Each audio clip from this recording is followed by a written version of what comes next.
Hey guys, what's up? So for this video, we're gonna focus on Tower of Chaos 50, right? I'm gonna do my best to make an actual guide for this, so hopefully it can help like early game players to mid game players.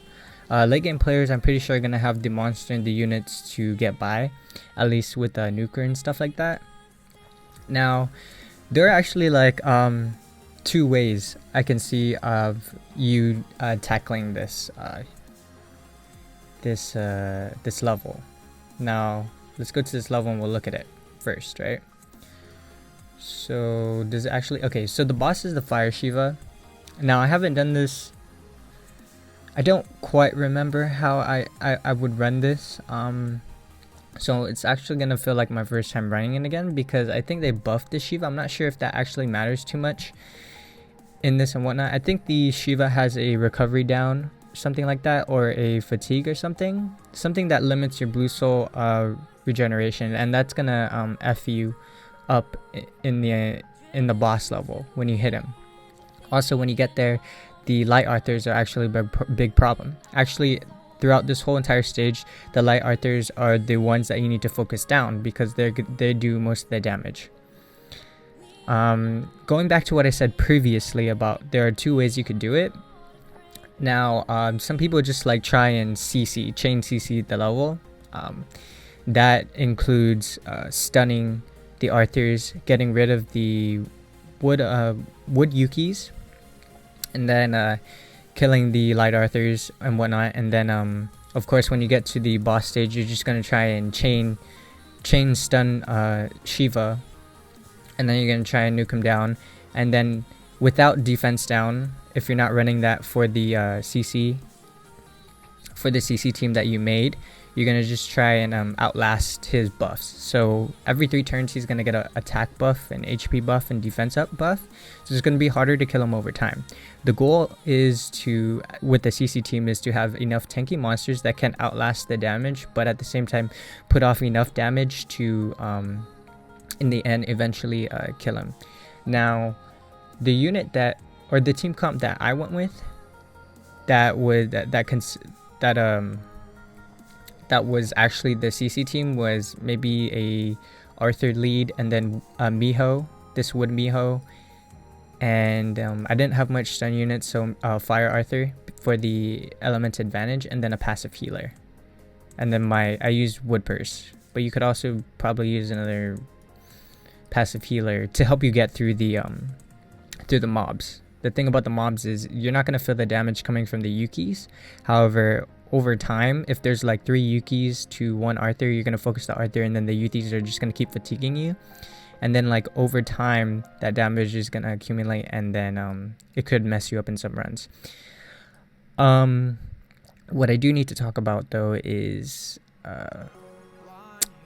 what I need to say is that it's not as bad as it seems getting through the mobs, because once you get your specials up, then you can just keep specialing the mobs, and then of course you're gonna have that one run where you're all full health and stuff like that, and then you'll have enough blue you have your special bar up by the boss. And then it's just, from the hardest part is the boss, because if you don't get rid of the light arthurs, they're just gonna focus you down, as I previously once said, but it's also the boss itself that's gonna hurt.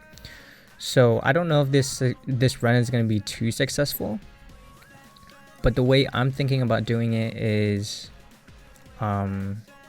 this way. I'm going to use my Darkseid Staff for the critical rate, so that I actually do get the 100% crit on all my monsters, and then I'm just going to try and crit it, or like I'm just going to try and nuke everything I can. And essentially this is what some players, and most players, actually end up doing, except maybe not with the Dark Moonflower, but maybe with the Gatito, because the Gatito is a free-to-play unit.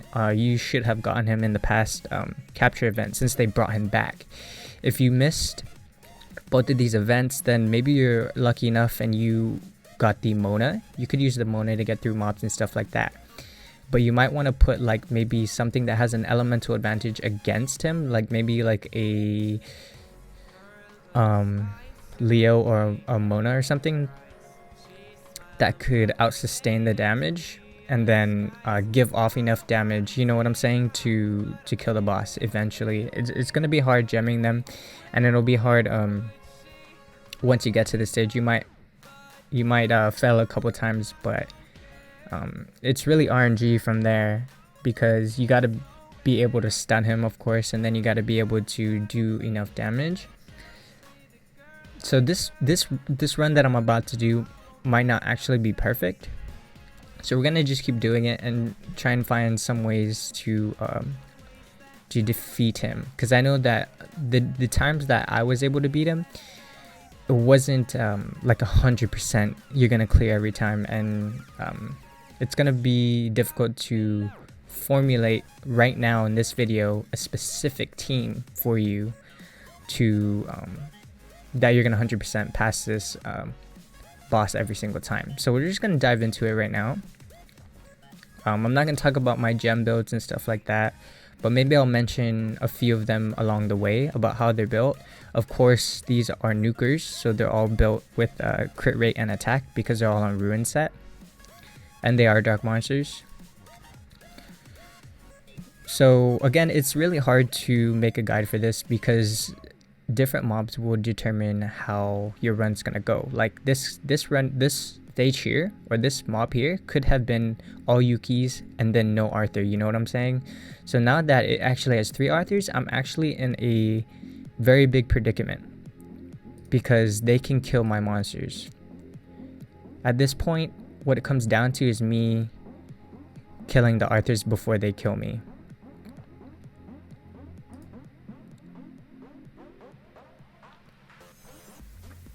The Dark Sea Star actually helps with the damage because every monster gets 100% crit. So see how the wood Yuki actually did that much damage. Now if there were other Yukis and you ignored the Yuki, that would have been a little bit more damage than. And then all the time you're just going to want to combo for the red orb and the blue orb recovery. Since this team, or if you're not running in your team a healer, then that's actually very important. My Sea Star is actually built with a lot of sub crit, so that's why she has she's critting a lot. I think it's like 60% or something, but it's not even on any set, it's a broken set. Again, if you can give her 100% crit, or if you're building her all defense like I am right now, try and get a lot of crit and crit damage substats. That'll help with the stages as well as resist, because resist is overall. I should probably be able to most likely nuke him, and then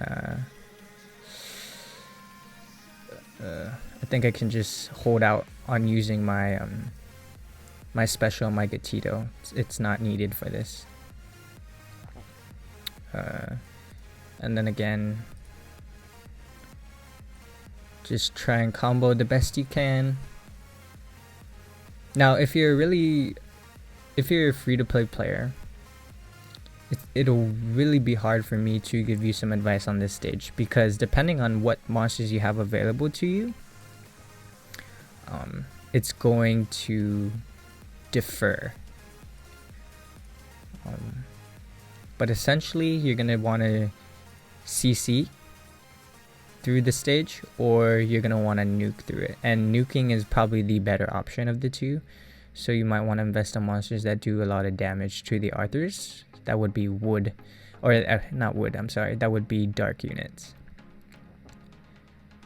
Now what I'm going to try to do right here is get a defense break, and then I'm going to do this. Oh, I lost track of my mouse. That was bad. And then I'll just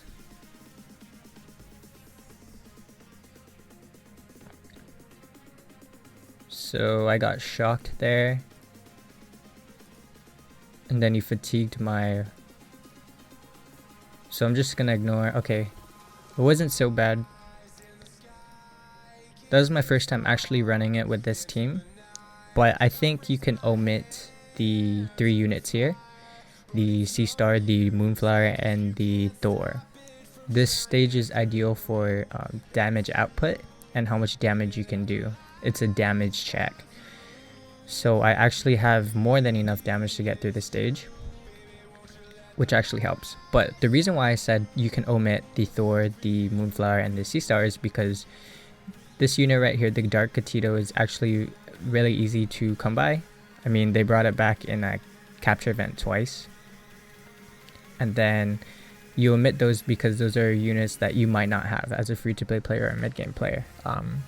You can replace the Dark Thor with any other 100% downer, or maybe 80% defense downer or 60% defense downer. If I didn't have Thor, I'd be using the Wood Miho, but then that just getting the defense down on Shiva is totally RNG, so you might have more than one run. So 100% defense downer is significant for this level if you want to nuke through it. Now, I'm not able to run this stage again. What I can do is revisit it with another team later on, but the reason why I didn't run any chain CC team is because I recommend trying not to build a chain CC team for it, because you might just be wasting resources on units that you're never going to use again. So try, and units that will nuke monsters down, or you'll be using them in PvP and other content and whatnot.